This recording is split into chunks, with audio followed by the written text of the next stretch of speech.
ඉන්දර සීමා කරලා තියෙනවා. මේක ඇත්තෙන්ම සතියකට ඉස්සෙල්ලා දැන් අපි ප්‍රවෘත්ති සාකච්ඡාවක් සංගමයේ විදිහට නිල වශයෙන් දනුම් දුන්නා QR එකට යන්න කියලා. දැන් යුද්ධ පටන් ගන්නකොටම 28 වෙනිදා. නමුත් ආණ්ඩුව කල්මාරමින් හිටියා. බොරු කියා කල් මරමින් හිටියා.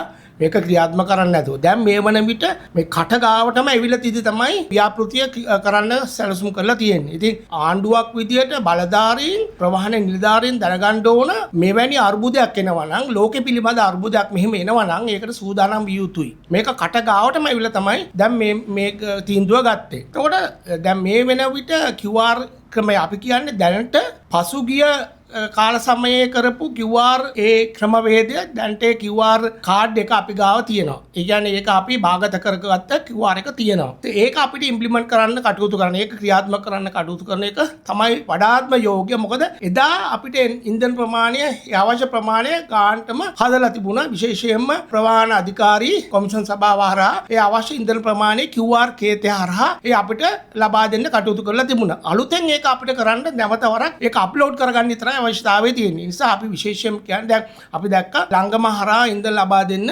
කටයුතු කරන එක හොඳ වැඩක්. නමුත් ලංගමට වැඩිය අපිට ලෙහෙසි විශේෂයෙන් ලංගම අපිට ඩීසල් ලබා ගන්න ගිහපුවාම විවිධ දුෂ්කරතාවලට අපේ බස් හිමියන්ට මුහුණ පාන්න සිද්ධ වෙනවා. ඉතින් එතරම් පොඩි ගැටලු ගණනාවක් තියෙනවා. ඒ නිසා තමයි අපි කිව්වේ ඒ QR ක්‍රමවේදය වර්ෂාත වලට පහුගිය කාලේ ක්‍රමවේදය නැවත වරක් ක්‍රියාත්මක කරන්න දුන්නාම එතන තියෙනවා ඉන්ධන ප්‍රමාණය කරපු වෙන් කිරීම. දැන් අපි අද දිනේ මගේ වර්ෂාත එක ඒක අප්ලෝඩ් කරා.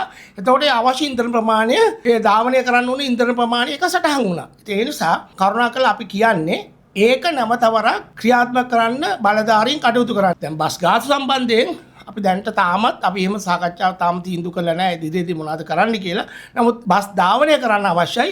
ප්‍රවාහන බලධාරීන්ට ප්‍රවාහන මාධ්‍යවරුන්ට ඉල්ලීමක් කරනවා. විශේෂයෙන්ම මේ ක්‍රමවේදය මාර්ගවල යන ප්‍රමාණය, ඒ කියන්නේ ධාවනය වන ප්‍රමාණය සීමා කළ යුතුයි බස් අත. ඒ කියන්නේ අනවශ්‍ය මගීන්ව නැමැතිව ගමන් කාලසටහන වෙනස් කරන්න අත්‍යවශ්‍යයි. මොකද මේ අර්බුදය මම මේ කියන එක හරියටම හරි වෙනවා. මොකද මේ අර්බුදය තව මාසයකටත් වැඩි ආසන්න ප්‍රමාණයක් කාලයක් තියෙනවා. යම් ආකාරයකින් බොහෝ දුරට රට වහන්නත් වෙන්න ඉඩ තියෙනවා. ඒ නිසා අපිට ගමන් වාර සීමා කරන්න ඕන. ඒ කියන්නේ අත්‍යවශ්‍ය බස් අත ගමන් වාර ප්‍රමාණය විතරයි ධාවනය කරන්න ඕන. ගමන් වාරයක් හෝ දෙකක් අපිට කෙටි සේවාවල බොහෝ දුරට අඩු කරන්න සිද්ධ වේවි. ඒ වගේම දුර සේවාවලත් ඒ වගේම ගමන් වාර අත්‍යවශ්‍යම ගමන් වාර සේවාව ක්‍රියාත්මක මගින් ඉන්න ප්‍රමාණය සීමා වට විතරයි ධාවනය කරන්න වෙන්නේ. ඒවා සීමා කරන්න ප්‍රවාහන බලධාරීන් බුද්ධිගෙන ඉන්න එපා. ප්‍රවාහන අමාත්‍යවරු බුද්ධිගෙන ඉන්න එපා. රටේ ප්‍රවාහන තමයි රටේ ජීවනාලිය. ඒ කියන්නේ සංවර්ධනයේ ජීවනාලිය.